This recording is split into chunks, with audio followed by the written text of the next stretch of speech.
Okay, now we have with us a Roadies 5.0 crew member. We'll have a chat with him.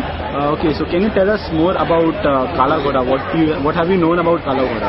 What have I known about Kala Ghoda? I have been born and brought up in Kala Ghoda. I was born here in 1963, and for 38 years I stayed over here. Okay. Just behind this building actually. Okay. So this is my home actually.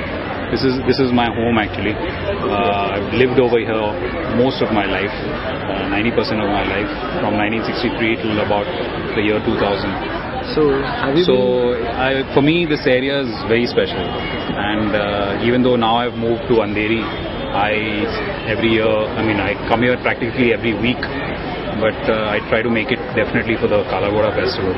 So it's very special to me, and it's great to see diverse types of stuff happening now in Kala Ghoda. Especially the photography section has really grown. This was something that was very small earlier. Now photography, and I'm a big lover of photography. So it's very special to me, and I like coming and trying all the different types of food also available over here. So that's great. Heading over to the Papadi Chaat area also now. Probably gonna have some. So what all have you liked about Kala Ghoda this year? This year I've just started seeing it, so I've only seen some of the street painters over there at the Camberlin Art Gallery there, and now the photography. I love the exhibition in here, Mr. Sonavane exhibition at the Museum Gallery. That's spectacular, I thought.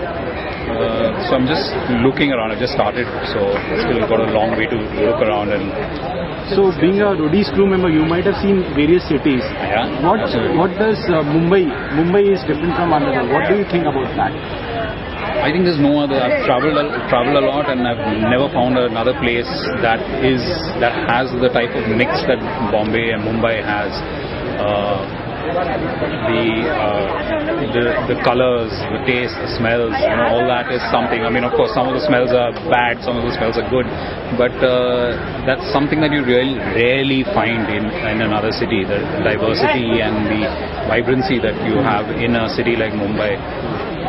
You'll find it in some pockets of some cities, but never as a city in its whole. The ability to live within such a confined space and try to live as harmoniously as possible, that is something that very difficult to find anywhere else. And given now the situation in the world where people are protecting their territories as such, whatever's happening down under in Australia,